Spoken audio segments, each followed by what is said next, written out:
started while everybody filters in and welcome you to this week's CybHER Conversation. My name is Katie Shuck and I am a Dakota State University student as well as their CybHER Chief of Strategy. I also have with me both of CybHER's founders, Dr. Ashley Podoratsky and Dr. Pam Rowland, and I have CybHER's Chief of Operations, Kanthi Narukonda. I'm going to introduce our speaker in just a little bit after I give you some logistics. So if you do have questions during today's session, please feel free to ask them through the Q&A that you'll find at the bottom of the screen. If you're joining us live, we're so happy you're here. And if you're watching this on our YouTube channel, please remember to come back and watch other ones and join us live sometime too. We're here every Wednesday at 4 p.m. Central Time. Now, today I am super excited to introduce just a world-renowned expert in data privacy. She literally has written the books on privacy by design that have helped guide the world into a new era of what data privacy and security means.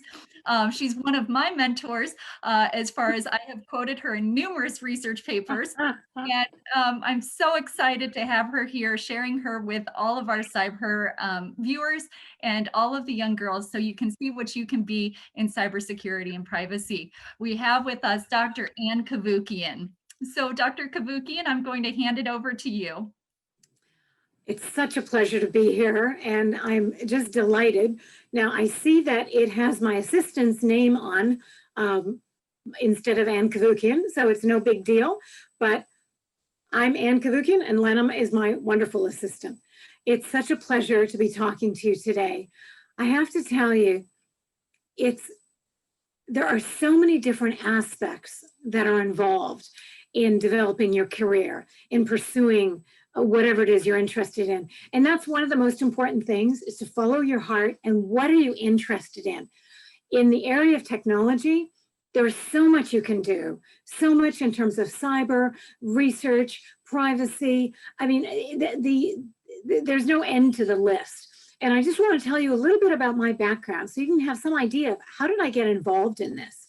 And you may be surprised. So my background, believe it or not, my PhD is in psychology. I studied psychology and the law because that's what really intrigued me. But then I got so interested in all things linked to tech in association with that. I was the Privacy Commissioner of Ontario, Canada for 3 terms, a long time. But when I very first started, remember, I'm a psychologist, so I get into the office and I met with like a gazillion lawyers and they were wonderful, but I wanted to bring a different approach. I didn't just want to follow regulatory compliance in terms of privacy breaches and privacy infractions and data breaches. To me, that was too little, too late. It's certainly important to have strong privacy laws, but I wanted to prevent the privacy harms from arising beforehand, proactively. I wanted a model of prevention, much like a medical model of prevention. And my lawyers thought I was crazy, of course, at the time. So I remember very vividly, especially in the first few days after I became commissioner, literally at my kitchen table at home, I created Privacy by Design and the 7 foundational principles over 3 nights. And then I took that in and I presented it to my lawyers and my staff. And they sort of looked at me. I mean, they had to be polite because I was the commissioner, but I'm sure they thought I was like losing it or something. And I said, let's just give this a try. Let's try to create privacy protective measures and embed them into everything we do, into technology, bake it into the code, into our policies and procedures, so that we can try to avoid the privacy harms from arising. And then if they do, of course, we'll apply the law and the regulatory means by which to offer protection, but let's try a model of prevention. It took a while, let me tell you, but we had great success with it. In 2010, Privacy by Design was unanimously passed as an international standard by the International Assembly of Privacy Commissioners and Data Protection Authorities. And this was a big deal. And in 2018, just 2 years ago, in the new law that came into the European Union, the General Data Protection Regulation, the GDPR, for the first time, Privacy by Design was included in the law, as well as privacy as the default, which is the second of 7 foundational principles. So It's been an amazing ride. And what I want to tell you is it keeps getting more intriguing. I love learning as much as I can in terms of coding and what's happening in technology, and never believe for a minute, yes, surveillance is huge, there's no question, but never believe for a minute that we got to give up privacy. You know, is there's too much surveillance? We can't possibly have both. Of course you can. Get rid of that zero-sum thinking of one interest versus another, privacy versus security, or privacy versus business interests. No, you want to substitute and privacy and business, privacy and security, privacy and technology is absolutely critical. I always used to say, you know, the term privacy subsumes a much broader set of interests than security alone.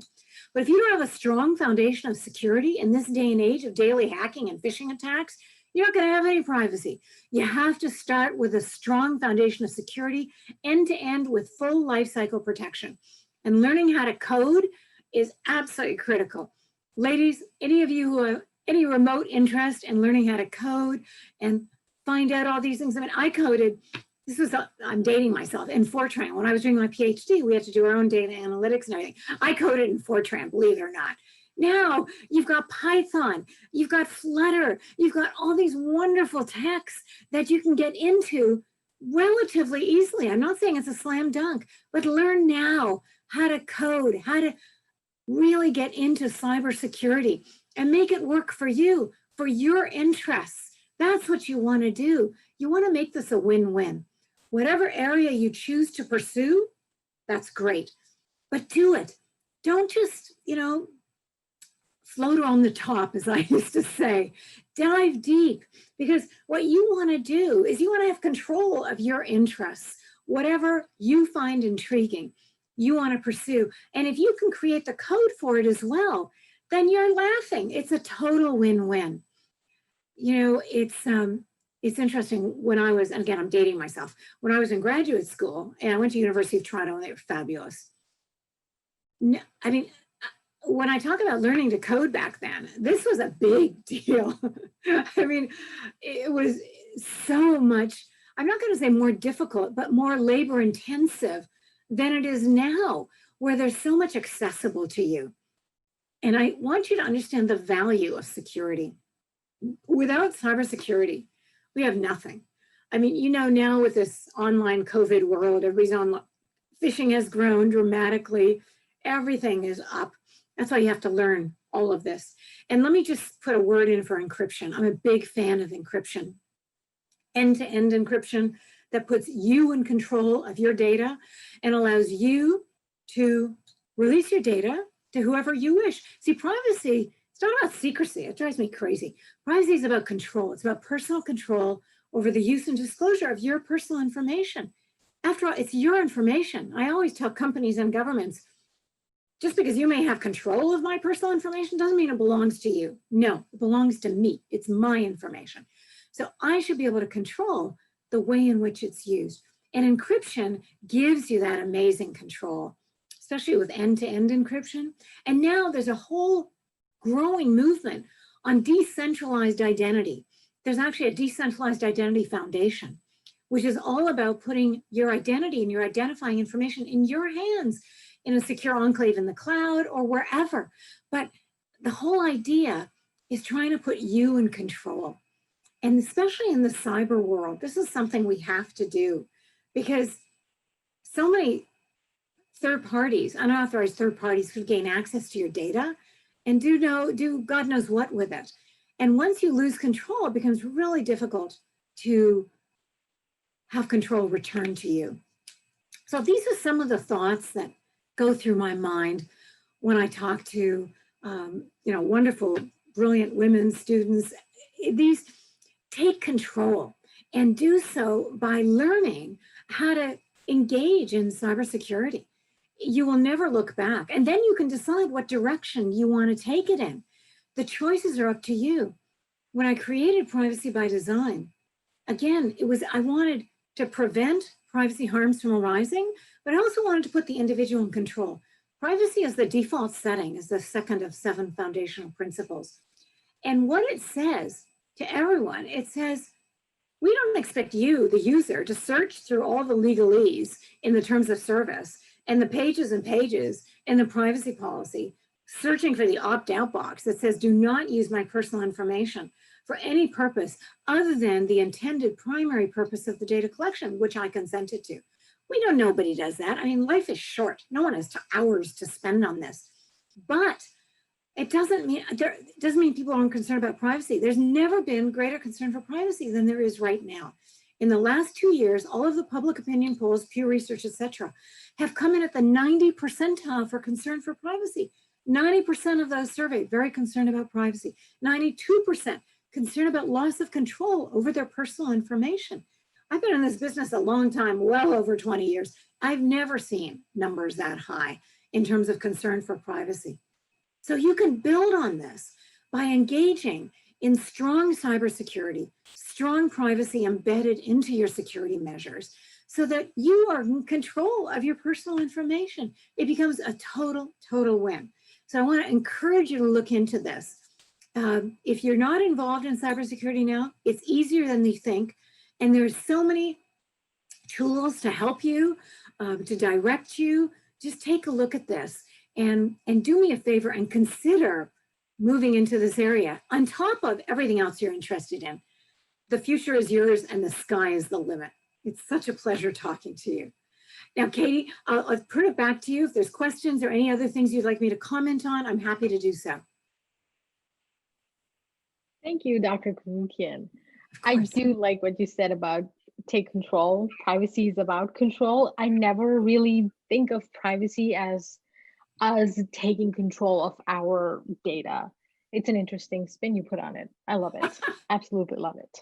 Thank you. So one of the very first questions that we have for you, and probably you get a lot of the same question variations probably, is how do you get interested in privacy? You know, that's a very interesting question. So I started out, okay, this is going to be a little boring at the beginning. I wrote a paper on vandalism, believe it or not, when I was in graduate school doing my PhD. And the Deputy Attorney General of the time, he read the paper, I had it published, and he really liked it.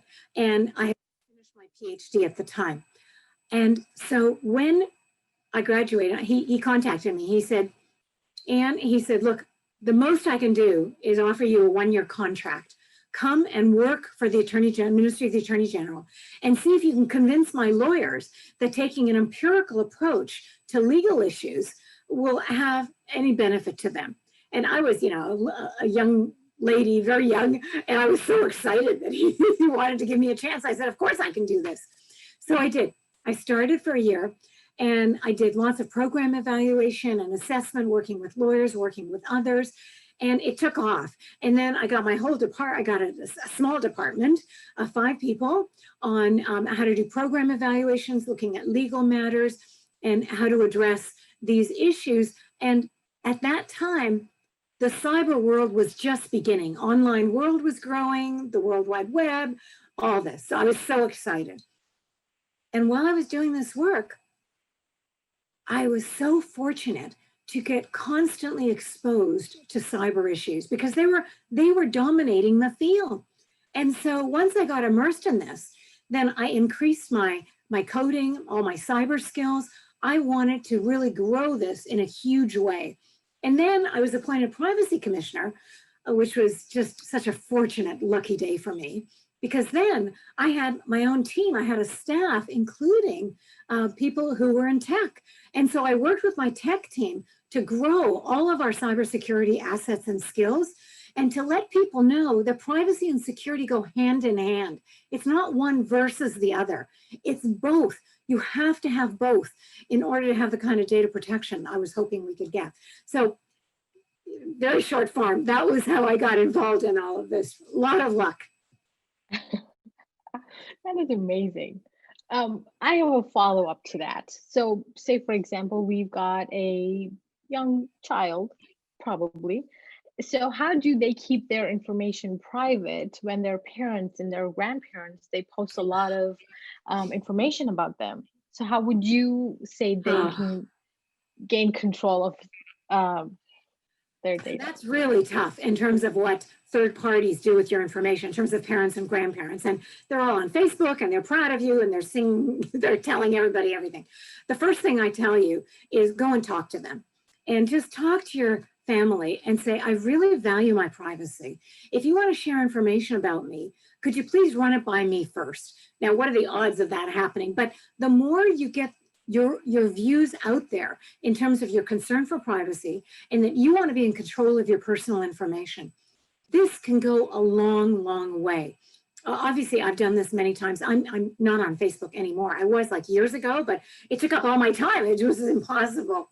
And I understand people want to share. I mean, I totally get that. And there's nothing wrong with that. And believe it or not, Facebook, you can apparently control your data and release it to like only 3 people if you want. They have a privacy by design section, but you have to go and look for it. So go and take a look for it if you're on Facebook and sign up to privacy by design. A lot of this is communicating your interest in privacy and protecting your data. And the more people you share that with, the greater the likelihood that your data will remain secure. I did not know Facebook had a setting like that. Honestly. I know, that's the problem. Nobody knows about it. I tell everybody. So now that schools, they use so many apps and websites. So what do you think about all of those apps and websites that schools require these young students to use? Many times they just want them to use them without paying any attention to what kind of information those websites are collecting. So how do you feel about that? That's a real problem. And the first thing you should do when you go to a website, just do a search of their privacy measures. They usually have something like that. And it's not automatic. So you have to go in and indicate your interest in privacy and sign up. And that's unfortunate. One of the other negatives that is arising recently in the COVID world, with everybody working from home and students working from home and doing everything online, they're collecting a lot of personal information that they weren't collecting before. And that's completely unacceptable. So all the media interviews I do, all the talks I give, I tell them, this is not a license to just share whatever information you want on your students. No, you have to, they have to let you know, the school, that they're completing their tasks and assignments, etc. But that's it. You're not supposed to be sharing this more broadly. So I always start by saying, express your interest in privacy and data protection. That goes a long way. And even in the online world, I go shopping, I used to, and I buy something, and often they'll ask you for your postal code, for example. And I say, can I ask you what kind of privacy measures do you have in place? Do you share that with any third parties? And of course, the clerk doesn't have a clue what I'm talking about, but they go get the manager comes, and then he says, you care about privacy? Oh, well, then we can protect your data. We'll do this, we'll do that. So the minute you express your interest in privacy, your data protection, your privacy goes up. So always lead with that. That is very interesting. When I go to stores and they ask for a zip code, I just give it to them without even thinking. I'm going to try this next time. I'm going to see what they say.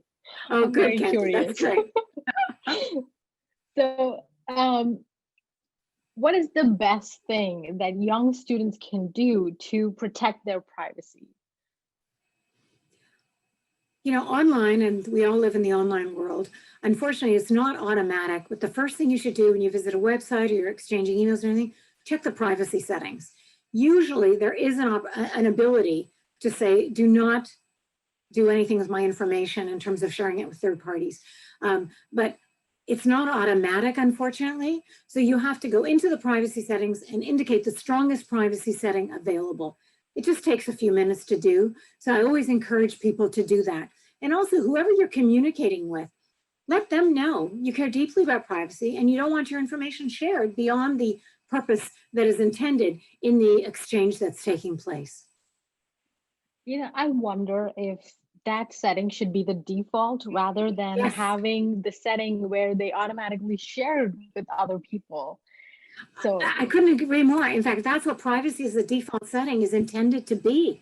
And the good news is so many companies have come to me for privacy by design certification now, because it gives them a competitive advantage because everyone's concerned about privacy. So I always tell them, Look, if you get certified for privacy by design, shout it from the rooftops, put it on your website, let everyone know the lengths you're going to protect your customers' privacy. You make it a win-win. Always lead with that. That's true. It's a win-win.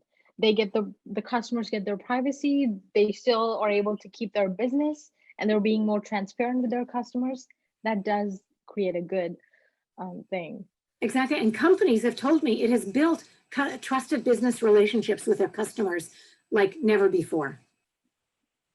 Nice, cool. We have a question from one of our audience. How do I know what rights I have to my privacy? Are there any laws that protect me? There are multiple laws. So we have privacy protective, the Information Privacy Protection Law in Ontario. We have a Federal Privacy Act. We have private sector legislation as well, PIPEDA, the Personal Information Electronic Documents Act. So there are multiple levels of privacy laws. You can Google it, just do a search for privacy laws and you'll find out what there is in your jurisdiction. Also, we have privacy commissioners here in Ontario that apply provincially and municipally. Also, we have a federal privacy commissioner of Canada. So there are very strong protections in place. We also have PHIPA, the Personal Health Information Protection Act, that strongly protects your personal health information. Are there any other data privacy laws that we can help create or write? Well, I always say the sky's the limit.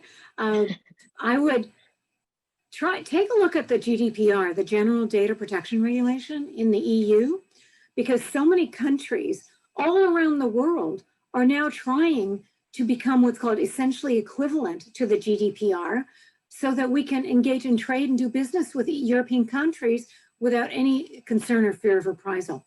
In Canada, our federal private sector legislation used to be essentially equivalent with the previous privacy law in the EU, but with the GDPR, ours is no longer as strong. So now we're trying to elevate our privacy law in Canada federally, our private sector legislation, to gain essential equivalence with the US and strengthen with the EU and strengthen our privacy laws.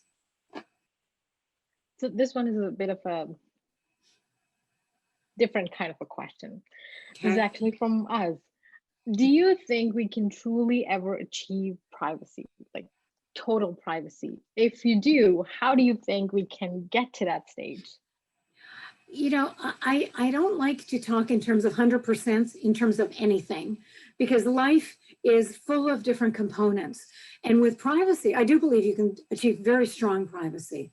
But remember, you have family and friends and colleagues at work, and there's lots of ways in which your privacy, your personal information can be divulged without your knowledge or consent. So that's the question mark, if you will. Not so much that we don't have the means by which to protect our personal information, but we have to communicate to our friends or family or colleagues the importance of our information and ensure that they also go to some lengths not to disclose my personal information as opposed to theirs. If they want to disclose their personal information, that's their prerogative, of course. But to the extent that, I mean, people take myself, for example, obviously people know I care deeply about privacy. And often I get people call me and say, oh, so-and-so wanted this source on what you've written. Can I share it? How do you feel? Now, with me, of course, this is ironic, but my life is an open book because I have chosen to go public with all the concerns for privacy I have and repercussions and surveillance. And that's my job. It's what I like doing. But for most individuals, you don't have to do that. You just have to convey to those around you that you care deeply about privacy. And if they're going to share information about you, please, you would appreciate if they would come to you first and obtain your consent. I like that. So if someone were interested in privacy, what would you recommend they opt for as a major or a minor in school? So there are many things you can do. If you take tech courses, if you take security, for example, in university or wherever, there's always privacy courses within that you can take. Legally, if you go to law school, there are privacy courses you can take. That's how I started in all of this. So just delve into whatever area you're in And if it's not obvious, talk to those in charge and say, I'm interested in exploring the privacy aspects of whatever area you're into, and how can I gain additional information on that, take courses, etc. There's so much you can do. And in terms of privacy by design, it's growing daily. I mean, it's been translated into 40 languages. It's followed all around the world. So there's so much you can do to increase your privacy knowledge. We have another question from one of our audience. Does every state have different privacy laws than within Canada or within another country? Would the laws differ with state to state, province to province? There's some similarities. I'll use Canada. All the provinces have their own provincial legislation as well as federal legislation. And in the states, you have federal legislation, then you have some states that have stronger privacy laws, like California just passed a very strong privacy law, and this will be growing.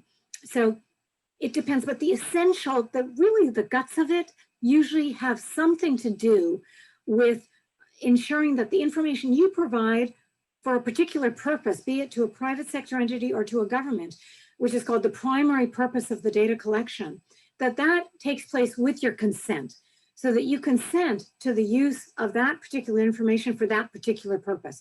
You don't give away your information to everybody to do whatever the heck they want with. No, it's very precise and related to a particular purpose for the data collection. So that's what you should always take a look at. Our last question for you, Dr. Cavoukian. What advice do you have for the young students that are watching this right now? Learn to code. I know that sounds crazy. Learn to code. It will open so many doors. It's like just learning a language. It will just allow entry into whatever area you're interested in. And that will grow in terms of security and privacy or whatever the topic is that you're interested in. Because everything is online now. Everything relates to some aspect of code. So learning to code will open so many doors for you. And follow your interests. Pursue what you are interested in, because then you'll be willing to work on it 24/7 and not regret the time you're spent on it. And the last thing I want to say about privacy is privacy forms the foundation of our freedom. You cannot have free and open societies without a solid foundation of privacy. So never give up on privacy, and it goes hand in hand with security. You can do it all.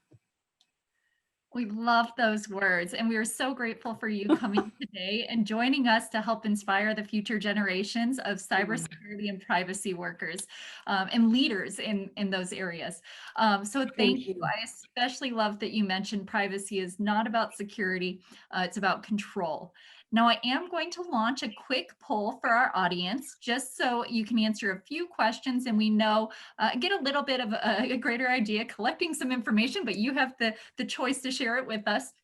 And remind you that next week we are featuring Dr. Gabriella Coleman, and she's going to be talking to us about politics, culture, and the ethics of hacking. So you're going to want to miss that. Also, if you're a high school student, we do have registration going on right now for our Gen Cyber Girls in CybHER Security Camp, which is free and funded by the National Security Association.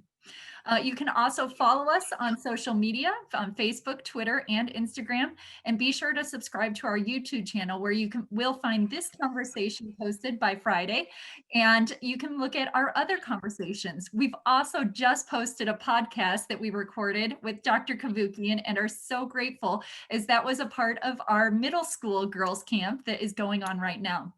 So thank you, Dr. Cavoukian, for joining us. And my pleasure, Katie, Kenti. It's been a pleasure speaking to you. And we wish everybody a great day. Okay, bye-bye, everyone.